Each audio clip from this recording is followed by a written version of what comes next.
For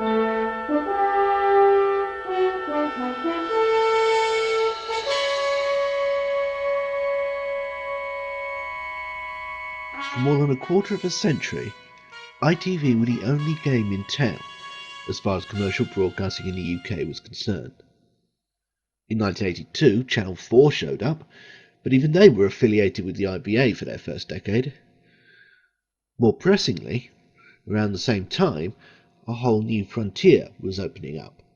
With the traditional UHF broadcasting space almost full, cable and satellite were about to bypass those limitations altogether, with new channels out the ears, either transmitted underground or via signals beamed into space and bounced back to Earth. Most of these early services hit the same snag, that if you're going to have a million new channels, you will need to put programs on them, and for preference, programs that anyone in the entire world actually wants to watch. Eventually, one company emerged victorious: Sky.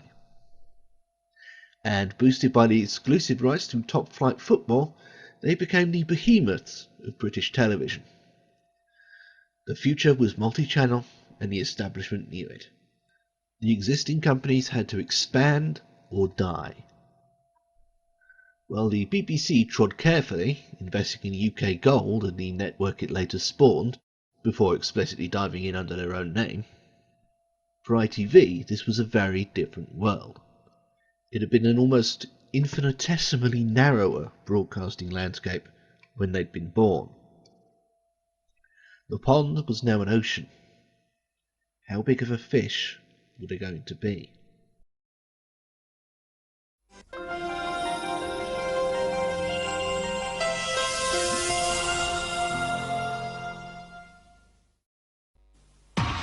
Seven, 6, 5, 4, 3, 2, 1. 7 new channels. Launching on your TV. On October 1st, 1996. From the biggest in satellite. Sky TV. From the biggest on ITV. Granada Television. 7 Up. 7 Alive. 7 made with you in mind. Well, thank God for the Broadcasting Act 1990. The wholesale deregulation of the ITV network meant that for the companies that made it up, everything was now up for grabs, including each other, leading to a massive competitive game of Katamari Damacy, as larger companies hoovered up the smaller ones, each vying to impress the king of all cosmos with the size of their balls. Well, apt metaphor. In 1996, Granada were ITV's biggest producers of network content, a fact further boosted by their having taken over LWT. With Yorkshire Tidies also heading into their quiver, the time was right to slip the surly bonds of old-fashioned franchise television and move into the brave new world of satellite. Not to mention the forthcoming digital platform as well. Sky were also looking to expand, but then they always are, and always will be, even when they've expanded to the point where they consumed all the energy and mass of the universe, which they inevitably will. Having annihilated their IBA-sanctioned rivals BSB in a terrifying victory for bloodthirsty borderless neoliberalism over national public service broadcasting, they were now massive, the biggest thing in British television. So of course, they wanted to get bigger. This is Sky One, a part of the British Sky Broadcasting Network. Now they could afford to start a few more channels, grow a few more tendrils. They had a moral obligation to their shareholders to do so. Granada came along at exactly the right time for both companies, and the pact was sealed at the very end of 1995 to form the joint venture Granada Sky Broadcasting, or GSB, or G-Sky-B, as it was also known over Granada's objections. 3, 2, 1. 7 new channels. Launching on your TV. On October 1st, 1996. The deal initially involved 8 new channels. This was later pared down to 4, with one of them becoming a gestalt. This was Granada Good Life, essentially the family circle network, and one of the linchpins of the whole deal, the main place to go for original programming. Obviously that's original in the sense of being newly made, not in the sense of being original. Good Life consisted of 4 substations at different times of the day, mostly following a half-assed this and that pattern. Regardless of the time of day, it was perpetual daytime television hell. There was Home and Garden for your DIY and weed killer tips, Health and Beauty for your loose women / this morning fix, Food and Wine to make that microwave ready meal seem even more like society's punishment for being lonely, and the watchdog aping Granada TV High Street for the angrier failures. The latter was apparently so unprepossessing that no publicly viewable footage of it seems to exist, outside of this pre-launch promo video. Completing the this and that motif, but on its own channel, was Granada Men and Motors. This essentially anticipated the 21st century incarnation of Top Gear, right down to its faces. This, though, is not the first time that Lotus have had a hand up a Proton's frock. The sparkly little Satria GTI boasts Lotus underpinnings, and that goes like a scalded ferret down a sprinter's shorts. It is quick. Except that it skipped the opening few series when it was good, and went straight to its leering, pre-epic, self-satisfied, racist later years. There was also Granada Talk TV, Britain's first dedicated talk show channel, which sounds to me like being trapped in the departure lounge of an airport with the same 8 bickering couples for the rest of your life.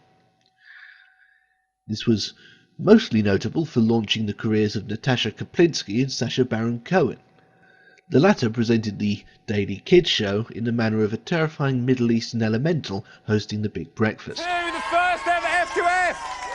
I'm filming it, I'm videoing it, I'm going to show it to my parents. This is history. We've been boo, boo, boo, give us some noises, give me some noise. Oh, yes! Hello! I like that little, fantastic little ratter. Hello, I'm Sacha Baron Cohen and welcome to F2F, the first show on British television where every day you get to make the programme, yes?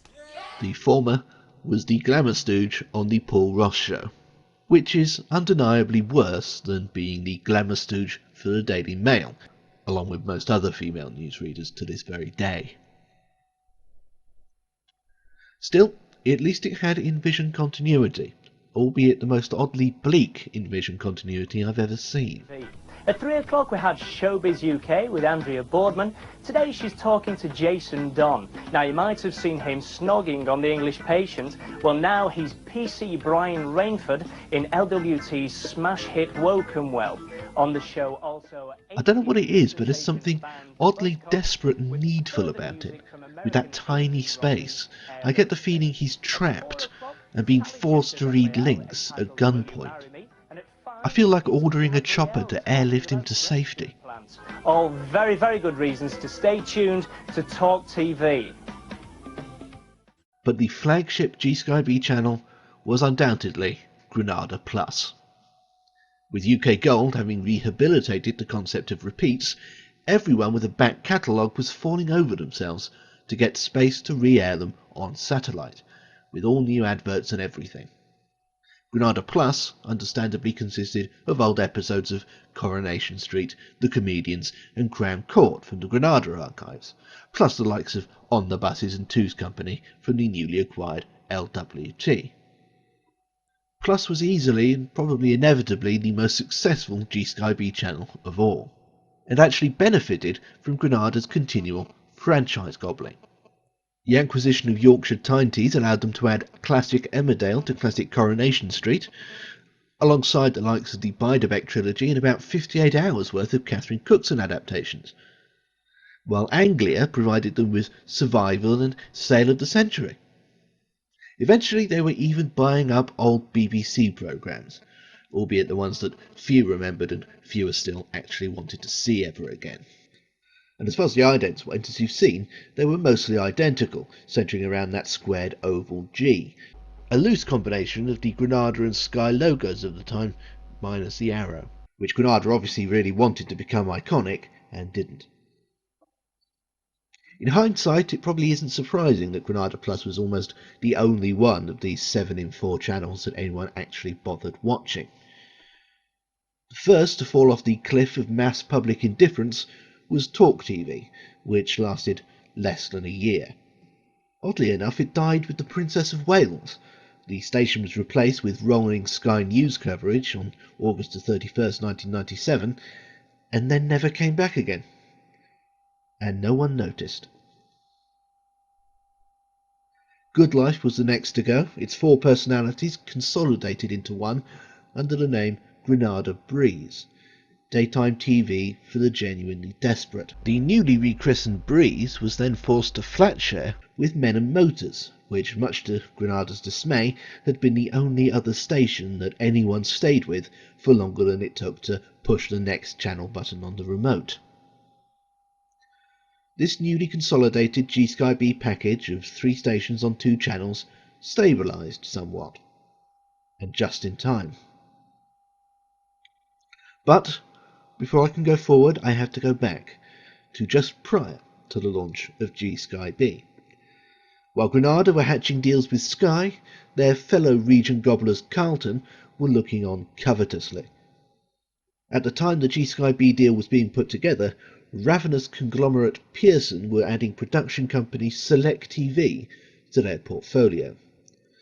Select TV had also run a minuscule cable channel of the same name, in which Pearson either weren't interested or were prescribed from keeping. Enter Carlton. Not exactly a partnership with Sky, but it was a foothold. Before the end of the year, Carlton had already muscled into Select TV's downtime with the Carlton Food Network.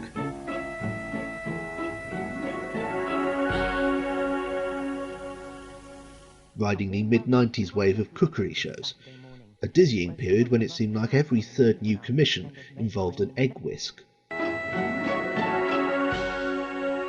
Initially it was on for a paltry 5 hours a day, noon till 5, until 1997, when its hours were extended from 9 till 5, and where Select TV once was, now sat Carlton Select.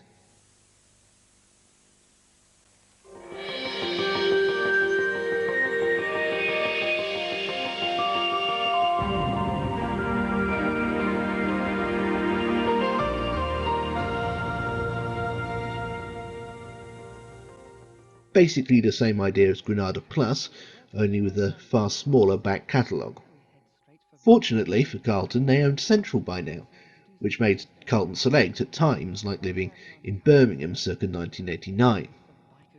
They also had the old Select TV portfolio, which in terms of things people might actually want to watch, basically amounted to a fistful of Marks and Grand sitcoms and Pie in the Sky. Simple Simon's Pet Iron's going to the fair. No, not that one.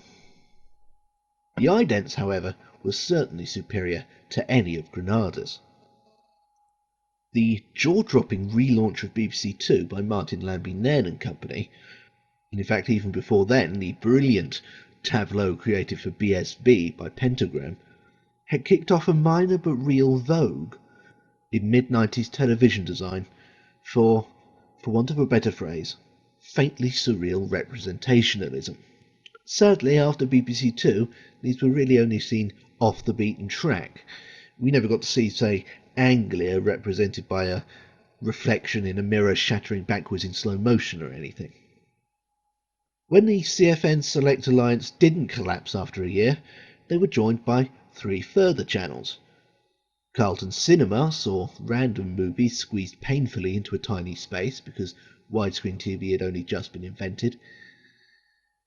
The audience for Carlton Kids, such as it was inevitably made up almost exclusively of 20 to 40-year-olds who remembered these shows from their own childhoods. And finally there was Carlton World, whose purpose was never clear, but which had the best idents of all.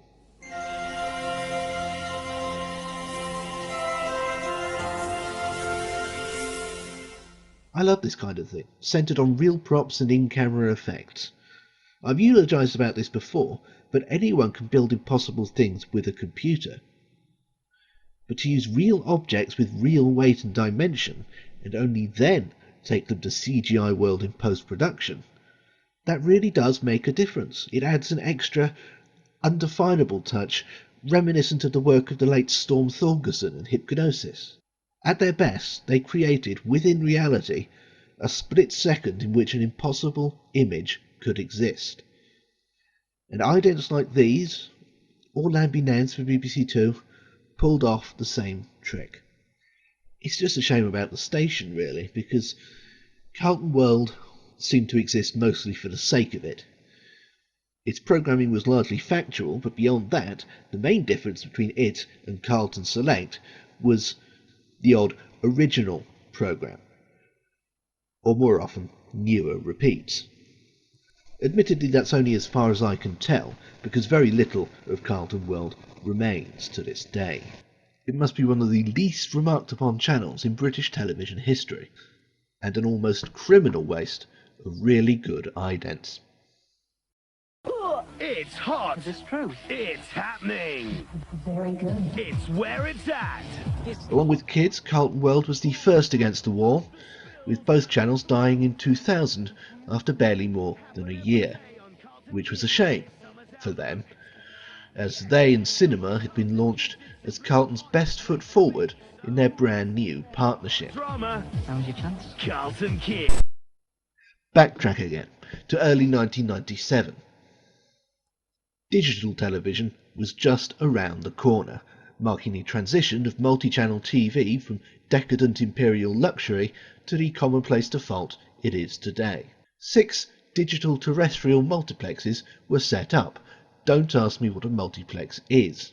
And then divided in half, with 3 of them going to the extant broadcasters, and the other 3 being, you guessed it, auctioned off, in a slightly uncomprehending echo of the by now practically vestigial ITV franchise system. This was perfect timing for both Carlton and Granada, both having just entered the multi-channel world, although unlike Carlton, Granada had already been burnt. On top of that, ITV itself was increasingly dominated by the 2 companies, to the extent that a merger seemed inevitable, and was. The obvious thing to do was to pool their resources together. Their ace in the hole was the third partner, Sky. Their collusion, ostensibly as part of G-Sky B, was key to the consortium's plans. Sky, by then an unstoppable juggernaut, would otherwise have been their main rivals. Worse yet, Sky were going to broadcast their digital signals via their satellite system, technologically far superior to shonky old digital terrestrial. It was like giving a head start to Usain Bolt, and so Granada and Carlton were very glad to have Sky on their side. Apart from anything else, Sky agreed to allow them to include the flagship Sky channels in their package at a discount. They even let them base the new company out of Marco Polo House, which they'd inherited from their humiliated, defeated rivals BSB. This should have been taken as an omen. And so the 3 of them won the license to broadcast multi-channel television via digital terrestrial what's-named thing machine. But with one disastrous condition. Sky had to bugger off. Their presence in both camps violated competition regulations. This makes legal sense and all, but it also basically killed off the terrestrial service before it even had a chance to start. Because there are only 2 things Sky could be to the consortium: a menacing partner or a terrifying enemy. And the ITC, for it was they, had just ruled out the former. Now all bets were off. Sky still had to let their flagship stations go out on the new service, but there would be no discounts. Full price. An extra 60 million quid a year. Worse than that, there was nothing stopping Sky from pulling out all the stops to destroy them, just as they had with BSB. Only worse, because back then they were struggling just as much as their rivals, whereas now it was like Ricky Hatton going up against the planet Jupiter.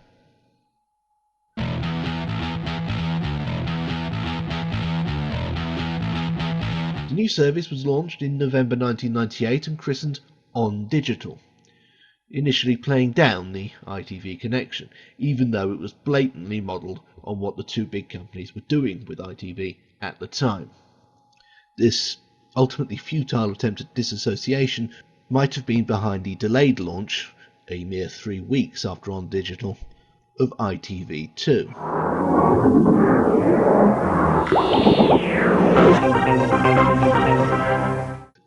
ITV2, of course, was entirely free to air, and not affiliated with On Digital in any way, apart from having been created by Carlton and Granada, who you'd think would have enough on their plates with their own channels, but then it wasn't like anyone was watching them. And sure enough, ITV2 was created in a blaze of publicity and then just sort of left to spin its wheels while everyone tried to figure out what its purpose was. It still exists to this day, and we're still not really sure what its purpose is.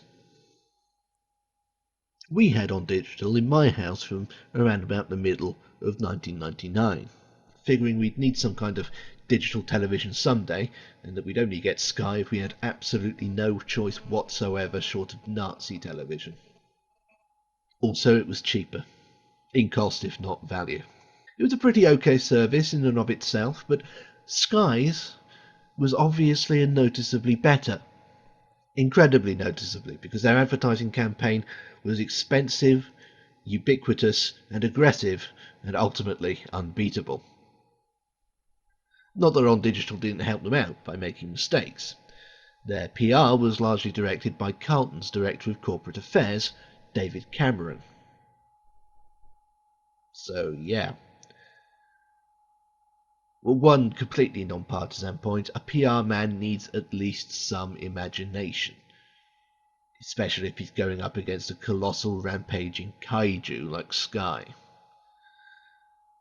All On Digital could think of was a free set-top box with every TV campaign at Curry's, and Sky doused that one by simply offering the same thing. But I'd like to think even David Cameron would know better than to offer On Digital's smaller package for almost the exact same price as Sky's much wider and more reliable one. And then there was the policy of subcontracting the actual installation of the software to about 10 million local companies, which was intended to save the company money, but predictably turned out to be a logistical nightmare that ultimately cost them just as much, if not more, than if they'd done it themselves in the first place. I don't know if George Osborne came up with that one, but I wouldn't be surprised. By 2001, over a quarter of their subscribers had bailed out. Their original channels were dying on their arse. Carlton Kids and Carlton World disintegrated in 2000, and Select followed them off On Digital shortly afterwards, although it carried on cable. Meanwhile, Food Network was now called Taste CFN, in a doomed attempt to stay afloat via a deal with Sainsbury's. Taste CFN was done by Christmas, leaving just Carlton Select and Carlton Cinema, neither of which could be seen outside of On Digital or whatever was left of traditional cable. Granada's stations, of course, could still be seen on the Sky platform, thanks to the desiccated remains of the original G-Sky-B alliance, but it didn't make much difference. They'd already all but given up on Breeze, flinging a load of psychic bollocks and/or daytime American imports on the screen until it finally collapsed and died of exhaustion in April 2002. By then, however, it did have the dubious distinction of being the last channel to use the Granada name, as ITV had gone fully generic, and the word had been dropped from its sister stations to leave the rather stunted-sounding Plus and the still inexplicably popular Men and Motors. These were their flagships, and the ones which weren't already driftwood had run aground.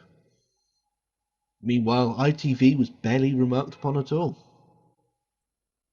The obvious thing to do was relaunch, and the obvious thing to relaunch as was ITV Digital. Scottish, UTV and even Channel cried foul over the name, but with every region in the country, including them, having the same terrible idents, the writing was very much on the wall. The big draw this time was to be football.